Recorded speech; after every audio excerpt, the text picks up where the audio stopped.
We're about to go live. Welcome to Tommy Knows Best Sports Podcast. Today, I got a guest, and my guest is Coach Leon Elwell. You guys all probably know him from Lynn Babe Ruth, coached the All-Stars, and he also is the new head coach of the Lynn Glasgow Rams baseball team. And I want to talk to him about the baseball team a little bit on the podcast before we get into the Bruins and the Patriots. Leon, I want to know what you got to say about Glasgow baseball now that you're the new coach. Well, first, obviously, we're up here at a golf tournament fundraiser, first one ever. I want to thank everyone for supporting us. I want to thank Tommy Gunn for putting me on this podcast. And, if you want to talk about the baseball team, I think we're going to be really, really young. We got a lot of young, good freshmen coming up. Looking forward to it, but I think we're still going to be able to compete this year. Yes. So name everyone that's on the coaching staff that you kept from last year into this year. So the coaches that we have left over from last year is Pat Whalen's going to be doing the JVs like last year. Jay Regato's moving up to varsity. Now tell me about your coaching experience, how you coached around other high schools and the Babe Ruth. My coaching experience is I started out coaching in Babe Ruth many years ago, early 90s. Coached Marblehead JVs for about 4 years. Coached Legion with Coach DeJettis for about 6 or 7 years. Yep. Then when my son got into Little League, I started coaching him all the way up through Little League, Wyoming Little League, Babe Ruth, Legion. And then I went back into senior Babe Ruth, 16, 18. And then I took a couple years off and got back into coaching Babe Ruth, 14, 15-year-old All-Stars. Yeah, where I am now today. And I've been going to all the games since he coached all the All-Stars. The 2 years ago was the team you took to the World Series out in, where was it? Fredericksburg, Virginia. That was the Rich Avery's son, Richie and Driscoll and all those kids were on my podcast. Shay Newhall, Seth, all those guys. And then this past year, you had the upper new 15-year-olds. Also, Rich's son plays on his other son, JJ, and Nate Quinton and and Doney, Kyle Doney. Yep, Kyle Doney. And I was at some of the games, and I went to the one in where was the one that you guys lost to?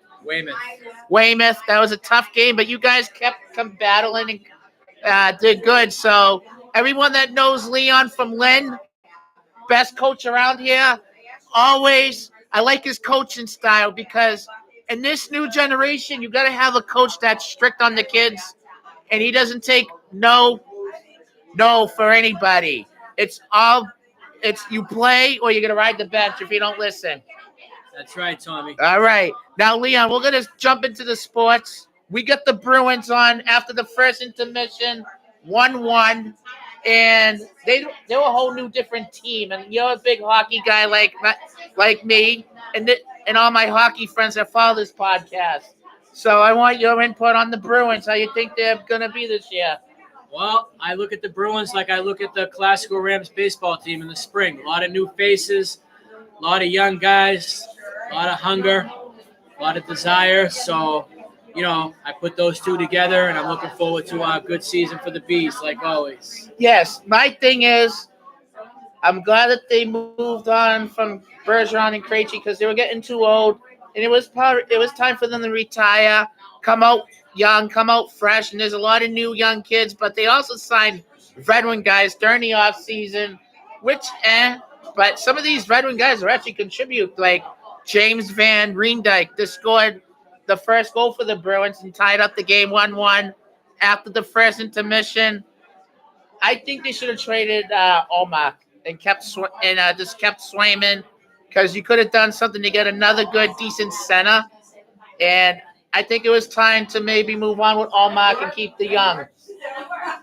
And maybe you sign a veteran goalie. We'll see what's going to happen now. If one of the goalies is going to get hurt, you think they'll move one of the goalies? I don't know. We'll see how they're doing at the trade deadline, and maybe that'll help them decide which way they're going to go with their two goalies. This is really good kid that they played against a couple nights back. Connor Bedard, 19 years old, really good. But he has to put on some more muscle and so he can be tough and knock someone into the boards. But I like his style of playing. I like his shooting. The kid is tough. And I like all these new kids that the Bruins got too. Matt Portra and Beecher. And these kids are gonna be developing. They're gonna be really good this year. And the Bruins are a young team with some leader veterans that won cups. Marchand's the captain. And there you go. You know who I want to see to stop turning the puck over? He's my favorite player, best player in the league. I'm going to say Pasternak. You need to stop turning that puck over. Every time I watch a game, he turns that puck over on a power play, or he turns that puck over. He just turns it over. He's a turning machine. And a lot of people that follow my podcast that are big hockey heads saying, Tommy, he turns the puck over and he doesn't know how to get it out of the blue line. And that's a fact. That's a fact. But now we're going to jump in my next topic, and it's about the Patriots. And boy, are they brutal to watch this year. 1-4. It seems like they're going to wave the white. It seems like they quit, wave the white flag, and it seems like Mac Jones isn't the guy now. I don't think Mac Jones is the guy. And I was a Mac believer, but Belichick, you think it's time for Belichick to go? Because this is where the media has to get into it now. Belichick has to go. What do you think? I don't know, Tommy. I'm a coach, so I can't put it all on the coach. You know what I mean? But I think the game is kind of passed them by. The game is passing them by. The game gotten faster. He gotten older. It is passing by him. He made a lot of big mistakes. His number one mistake was letting my guy go, Tom Brady. That was the biggest mistake. That shouldn't have been a fireable offense. Last year should have been a fireable offense, bringing those two idiot coaches that never coached in their life before. Bad year, ruined Mac, and then I think Mac is ruined all complete. He fell apart, and I don't know. At this point, I say let's play Malik Cunningham. I like that kid, Malik Cunningham. They just activated him, someone told me. And if that's the point, bring him in. What is there to lose? Wide receivers are not good. Juju was a bad signing. Should have kept Jacoby Myers. Yes. Should have kept Jacoby Myers. Look what he's doing. Make him pay this week. Yeah, he is. Him and Jimmy Garoppolo, the guys that you should have kept after Brady.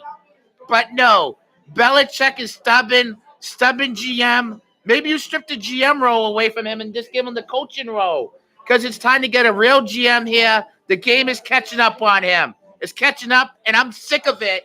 And Leon is sick of it. And everyone that's here, everyone that's in New England is sick of Belichick's games. Time for a new GM.